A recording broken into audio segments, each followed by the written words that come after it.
Hello guys, welcome back to the Goria channel. Today we're gonna learn about continuous fermentation, that is part third of the bacterial growth. So let's begin our lecture. What is continuous fermentation? Continuous word का मतलब है एक something जो कि एक लगातार उसमें चलता रहे, मतलब कंटिन्यूटी में चलता रहे। तो हम कंटिन्यूटी में हम फर्मेंटेशन कैसे कर सकते हैं?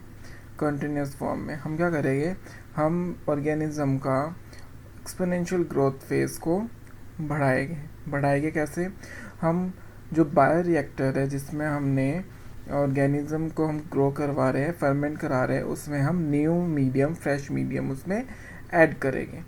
तो जो बायो रिएक्टर होता है उसको इस तरह से डिज़ाइन किया जाता है कि उसमें न्यू मीडियम डाला जाए और उतना ही, जितना न्यू मीडियम डाला है उतना ही उसमें से जो कल्चर है, बायोमास है, जितना बना है उतना ही उसमें से डिस्प्लेस कर दिया जाए।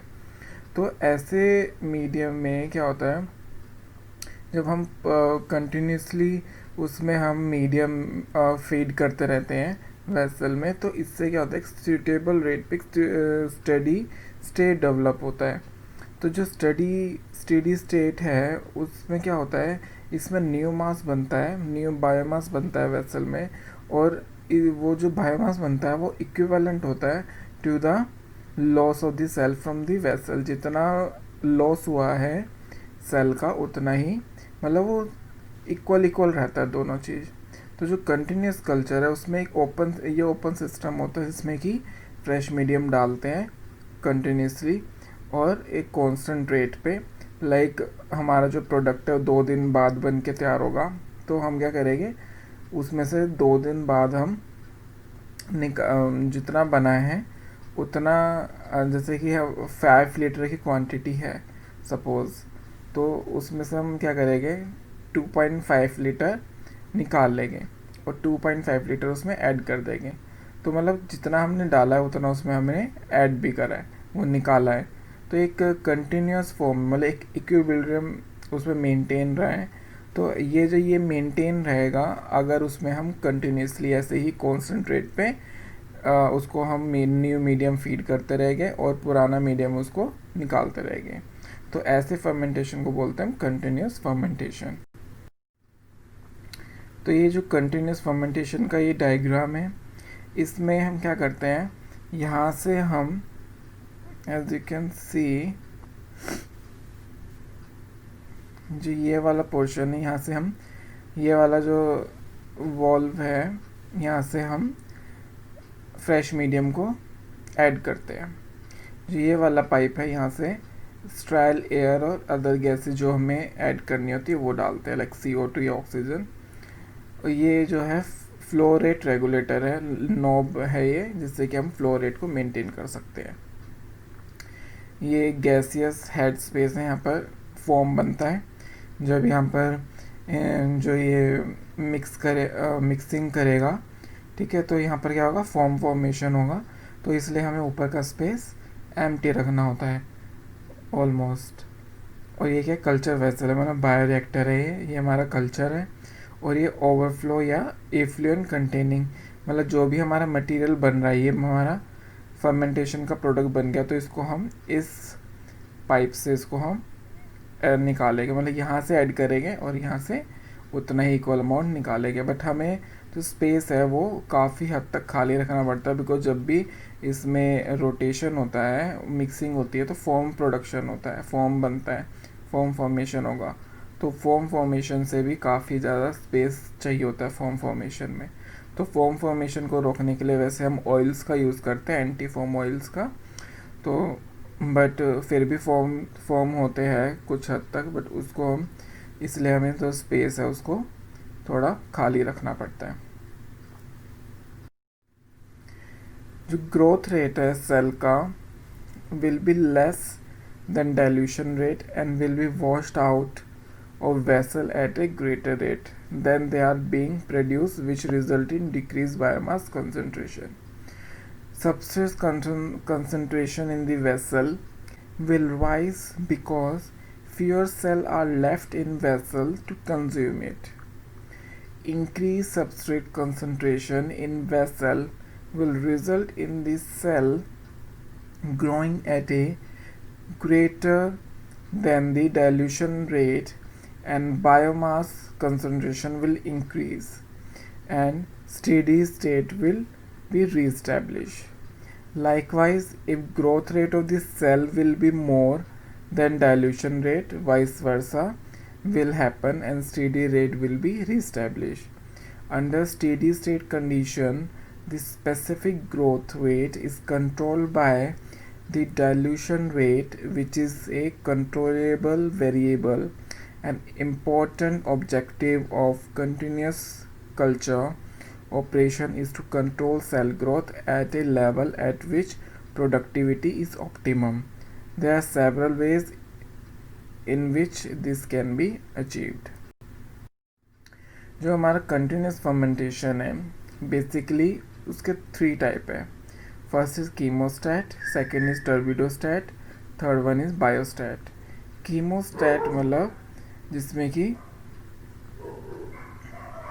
जो कीमोस्टैट है, कीमोस्टैट में क्या होता है, इसमें हम जो न्यूट्रिएंट की सप्लाई है वो लिमिटेड कर देते हैं. तो इसमें जो ग्रोथ होती है सेल की, उसको हम कैसे कंट्रोल करते हैं, by supplying the limiting chemical component of the medium. जो सेल ग्रोथ है उसमें हम ऐसे कंपोनेंट ऐड करते हैं जो कि ग्रोथ को मतलब सेल को डेड नहीं होने देते, बट उनकी ग्रोथ को मेंटेन करके रखते हैं एट कंटिन्यूस फॉर्म में. मतलब उनका ग्रोथ को एकदम से नहीं बढ़ने देते कि अगर एकदम से ग्रोथ बढ़ गई तो सारे न्यूट्रिएंट यूटिलाइज हो जाएगा. तो हमें ऐसा नहीं करना है, हमें ऐसे न्यूट्रिएंट ऐड करने हैं जिससे कि ग्रोथ है वो लिमिट हो जाए. तो हमें जो न्यूट्रिएंट का अमाउंट है वो हमें कुछ न्यूट्रिएंट का अमाउंट हमें कम डालना है और कुछ का हमें ज़्यादा डालना है, जितना रिक्वायरमेंट से ज़्यादा होता है, जिससे कि हमारा जो ग्रोथ है वो मेंटेन रहे. टर्बिडोस्टैट में क्या होता है, हम टर्बिडिटी के बेस पे हम बायोमास फॉर्मेशन को मेंटेन करते हैं कि मतलब टर्बिडिटी चेक करते हैं. लाइक फॉर एग्जांपल मैकफर्लन स्टैंडर्ड होता है, अगर हमें सेंसिटिविटी लगानी है, AST लगानी है, तो हमें मैकफर्लन स्टैंडर्ड के 0.5 मैकफर्लन स्टैंडर्ड के अकॉर्डिंग चलना होता है. तो हमें मैकफर्लन स्टैंडर्ड से क्या होता है, हम उसकी टर्बिडिटी को चेक करते हैं, मतलब सेल नंबर को चेक करते हैं. अगर सेल नंबर एक्यूरेट होगा तभी हम उसकी AST लगाएंगे. उसी तरह टर्बिडोस्टैट पे भी सेम है. और जो बायोस्टैट है, बायोस्टैट में हम बायोमास की कंसंट्रेशन को हम मॉनिटर करते हैं बाय CO2 कंसंट्रेशन और pH की लेवल से. जो टर्बिडोस्टैट है, concentration of cell in the culture is kept constant by controlling the flow medium such that turbidity of the culture is kept within certain narrow limit, ताकि हमारी जो turbidity है वो maintain रहे. It is done by monitoring the biomass. It is done by monitoring the biomass with the photoelectric cell and feeding the signal to pump supplying medium to culture such that pump is switched on if the biomass exceed the set point and it is switched off if the biomass fall below the set point. मतलब pump के मतलब उसमें photo electric cell होगा, वो signal पर अगर biomass का जो लेवल है अगर कम हुआ तो वो ऑन हो जाएगा, अगर वो ज़्यादा हुआ तो वो ऑफ हो जाएगा. तो ये ऑटोमेटिक होता है. इसमें जो बायोस्टैट है, बायोस्टैट में हम CO2 कंसंट्रेशन और pH को मॉनिटर करते हैं बायोमास की कंसंट्रेशन को देखने के लिए. इसकी एडवांटेज क्या है, इसमें हम total wash out of culture को हम प्रिवेंट कर सकते हैं अर्ली स्टेज में. और डिसएडवांटेज क्या है, इसमें जो कंट्रोल सिस्टम है वो बहुत कॉम्प्लेक्स है, उसको मेंटेन करना बहुत इम्पोर्टेंट होता है. जो कीमोस्टैट एक्सपेरिमेंट है, मतलब इसमें कुछ प्रॉब्लम होती है, like imperfect mixing, like result in degree of heterogeneity in the fermenter, with some organism being subjected to nutrient excess while other are under severe limitation. मतलब मिक्सिंग सही से ना होने के कारण उसमें क्या होता है, कुछ ऑर्गेनिज्म को ज़्यादा न्यूट्रिएंट मिलते हैं और कुछ को बहुत कम. बट इसको हम प्रॉब्लम को सॉल्व आउट कर सकते हैं बाय फीडबैक सिस्टम के थ्रू। फिर सेकंड प्रॉब्लम कहते हैं वॉल ग्रोथ, कि जब हम मिक्सिंग करते हैं तो कुछ ऑर्गेनिज्म, मोस्टली ऑर्गेनिज्म करते हैं, जो बायोरिएक्टर की वॉल होती है उस पर अडहेर कर जाते हैं, अटैच कर जाते हैं, जिसके कारण मिक्सिंग प्रॉब्लम होती है और जो न्यूट्रिएंट है वो कहीं पर ग्रोथ ज़्यादा होती है, कहीं पर कम होती है। तो इसको हम ओवरकम कर सकते हैं अगर हम टेफ्लॉन की कोटिंग करें बायोरिएक्टर के वॉल पे, जिसके कारण क्या होगा, जो ऑर्गेनिज्म है वो उसकी वॉल पे अडहेर नहीं होगा और मिक्सिंग भी प्रॉपरली होगी। फिर है प्लग फ्लो रिएक्टर।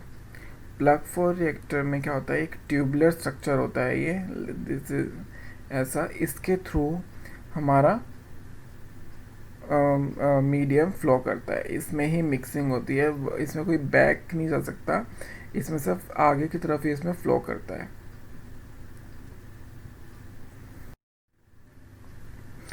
दो टाइप के वो सिस्टम होते हैं, एक मल्टी स्टेज सिस्टम, एक feedback system.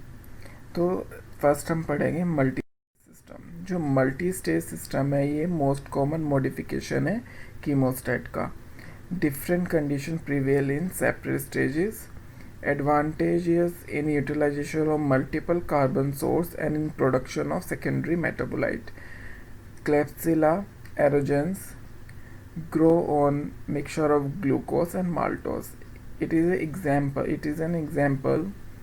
Glucose was utilized in first stage and maltose is utilized in second stage, because glucose is a simpler form of carbohydrate and maltose is not a simpler form of carbohydrate. तो जो second stage है उसमें क्या होगा, हमारे secondary metabolism होगा।